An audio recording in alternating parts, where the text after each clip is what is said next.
ಆತ್ಮೀಯ H16 news ಅರ್ಥಾತ್ ಹೇ ಸೀತಾರಾಮ್ಗೆ ಸ್ವಾಗತ. ನಾನು ನಿಮ್ಮ MI ಅಥವಾ ಮಲ್ಲಪ್ಪ ಜೋತಾವಾರ್. ಆದ್ಮೇಲೆ ಈಗ ತಾವು ದಿನ ಸುದ್ದಿಗಳನ್ನ ಅದರ ಜೊತೆಗೆ ವಿಶೇಷತೆಗಳನ್ನ ನೋಡ್ತಾ ಹೋಗಿ ವಿಶೇಷ ಈ ಮೊದಲನೇ ಸುದ್ದಿಯನ್ನು ನೋಡಿ. ನನ್ನ ಹೆಸರು ವಿಠಲ್ ಜಾವಗೌಡ್ರ ಅಂತ, ಸಹಾಯಕ ನಿರ್ದೇಶಕರು ಯುವ ಸಬಲೀಕರಣ ಕ್ರೀಡಾ ಇಲಾಖೆ ಕೊಪ್ಪಳ. ತಮ್ಮ ಮಕ್ಕಳು ಕ್ರೀಡೆಯಲ್ಲಿ ಉತ್ತಮವಾದಂಥ ಸಾಧನೆಯನ್ನು ಮಾಡಬೇಕಾ ಅಥವಾ ತಮ್ಮ ಮಕ್ಕಳು ಕ್ರೀಡೆಯಲ್ಲಿ ಆಸಕ್ತಿಯನ್ನು ಹೊಂದಿದ್ದಾರೆ, ಅವರಿಗೆ ಉತ್ತಮವಾದಂಥ ತರಬೇತಿಯ ಅವಶ್ಯಕತೆ ಇದೆಯಾ? ಹಾಗಾದರೆ ನಮ್ಮ ಯುವ ಸಬಲೀಕರಣ ಕ್ರೀಡಾ ಇಲಾಖೆಯ ಅಡಿಯಲ್ಲಿ ಬರುವಂತಹ ಕ್ರೀಡಾ ವಸತಿ ಶಾಲೆಗಳಿಗೆ ನಿಮ್ಮ ಮಕ್ಕಳನ್ನು ಸೇರಿಸಿ. ಇದೇ 2026 ಜನವರಿಯಲ್ಲಿ ಯುವ ಸಬಲೀಕರಣ ಕ್ರೀಡಾ ಇಲಾಖೆ ವತಿಯಿಂದ ಕ್ರೀಡಾ ಶಾಲೆಗಳಿಗೆ ನಾವು ಆಯ್ಕೆ ಪ್ರಕ್ರಿಯೆಯನ್ನು ಪ್ರಾರಂಭಿಸಲಿದ್ದೇವೆ. ಈ ಆಯ್ಕೆ ಪ್ರಕ್ರಿಯೆಯಲ್ಲಿ ಪ್ರಸ್ತುತ 4ನೇ ತರಗತಿ, 7ನೇ ತರಗತಿ ಹಾಗೂ 10ನೇ ತರಗತಿ ಓದುತ್ತಿರುವಂತಹ ಯುವಕ ಯುವತಿಯರಿಗೆ ಅವಕಾಶ ಇರುತ್ತದೆ. ಕನಿಷ್ಠ ಮಾನದಂಡಗಳಾಗಿ ನಾವು ಆಯ್ಕೆ ಪ್ರಕ್ರಿಯೆಯಲ್ಲಿ ಇರ್ತೀವಿ. ಉದಾಹರಣೆಗೆ ಎತ್ತರ ಆಯಿತು ಅಥವಾ ತೂಕ ಆಯಿತು, ಸಮ್ಮ ಫಿಸಿಕಲ್ ಎಕ್ಸಸೈಸ್ಗಳನ್ನು ನಾವು ನೋಡ್ತೀವಿ. ಇದನ್ನು ಹೊರತುಪಡಿಸಿ ಆಯ್ಕೆಗೊಳ್ಳುವಂತಹ ಕ್ರೀಡಾಪಟುಗಳಿಗೆ ಉನ್ನತವಾದಂತಹ ವಸತಿ ವ್ಯವಸ್ಥೆ ಇರ್ತದೆ. ಉತ್ತಮ ದರ್ಜೆಯಾದಂಥ ಊಟೋಪಹಾರಗಳನ್ನು ನಾವು ಕೊಡ್ತೀವಿ ಹಾಗೂ ಉನ್ನತ ತರಬೇತಿಯನ್ನು ಪಡೆದಿರುವಂತಹ ಕೋಚ್ಗಳಿಂದ ನಾವು ಮಕ್ಕಳಿಗೆ ತರಬೇತಿಯನ್ನು ನೀಡ್ತೀವಿ ಹಾಗೂ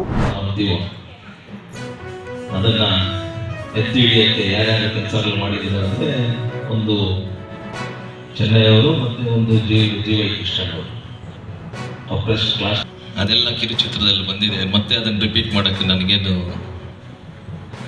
ಇಷ್ಟ ಇಲ್ಲ. ಏನು ಕಾನ್ಸ್ಟಿಟ್ಯೂಷನ್ ಬರೆದಾಗ ಅವ್ರನ್ನ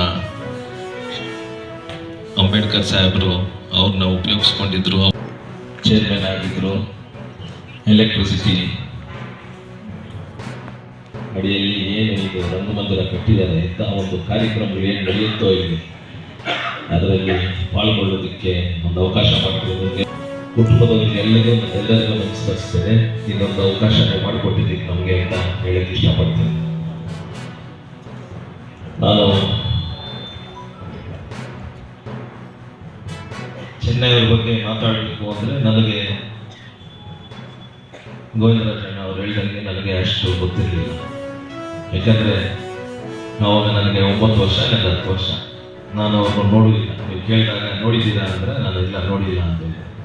ಆದರೆ ಎಲ್ಲೋ ಒಂದು ಕಡೆ ಮತ್ತೆ ಬೆಳೀತಾ ಇರುವಾಗ ತಂದೆಯವರು 1-2 ಸತಿ ಮಾತ್ರ ಹೇಳಿದರು. ಜೀವ ಕೃಷ್ಣನ್ ಅವರು ಬಂದಾಗ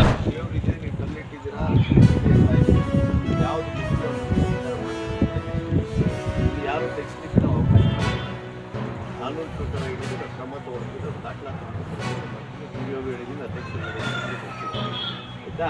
ನಾವೆಲ್ಲ ನಿಮ್ಮ ಮನೆಗಳಿಗೆ ಹೋಗಿ ನಾವು ಪೊಲೀಸರು ಇರ್ತಾರೆ, ಟೆನ್ಷನ್ ತೊಗೊಂಡು ಯಾರಿಗೂ ಇಲ್ಲಿ ಏನು ಮುಂದೆ ಕೆಲಸಗಳು ಕೋರ್ಟಿಂದ ಆದೇಶ ತರೋವರೆಗೂ ಕೆಲಸ ಆಯ್ತಾ.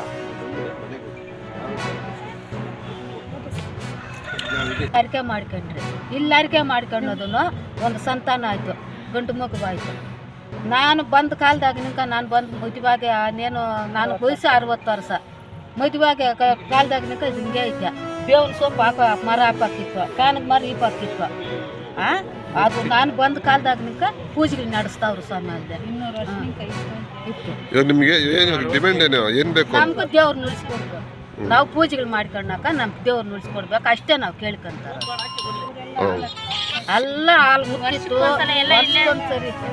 ವರ್ಷಕ್ಕೊಂದ್ಸರಿ ಹಾಲು ಹಾಕ್ತಾ ಇದ್ರೆ ಎಲ್ಲ ಕೋಲಾರ ನಿಂಕ ಸುತ್ತಪಟ್ಟವರೇ ಬಂದು ಪೂಜೆ ಮಾಡ್ಕೊಂಡು ನಮ್ಗೆ ಎಲ್ಲೂ ಜಾಗ ಇಲ್ಲ. ಇದನ್ನ ಬಿಟ್ರೆ ನಮ್ಗೆ ಎಲ್ಲೂ ಇಲ್ಲ. ನಮ್ಗೆ ದಯವಿಟ್ಟು ನಮ್ಗೆ ಉಳಿಸ್ಕೊಡ್ಬೇಕು ಸರ್, ಅಷ್ಟೇ ನಾವು ಕೇಳ್ಕೊಂತಾರೆ. ಜಾಗ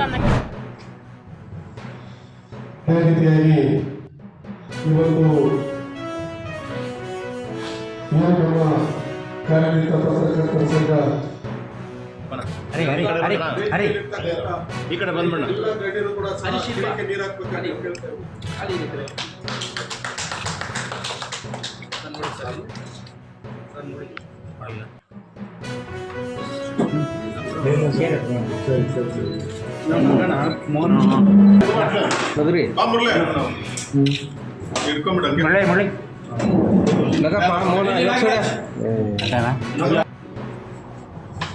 ಒಂದು 10,000 ಮನೆ ಕೊಡಬೇಕು ಯಾರ್ಯಾರು ಸೈಟಿಲ್ ಒಂದವ್ರಿಗೆ ಅನ್ನೋ ಒಂದು ಉದ್ದೇಶ ಇಟ್ಕೊಂಡಿದ್ದೀನಿ.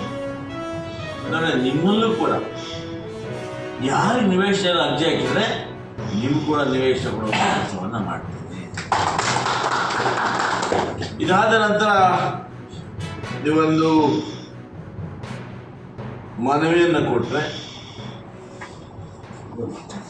ದೇಶಹಳ್ಳಿ ಸರ್ವೆ ನಂಬರ್ 15ರಲ್ಲಿ ನಿಮಗೂ ಕೂಡ ನಿಮ್ಮ ಸಂಘಕ್ಕೆ ಒಂದಿಷ್ಟು ಜಾಗ ಅಂತೇಳಿ ಮಂಜೂರು ಮಾಡಿಸ್ಕೊಡ್ತೀವಿ.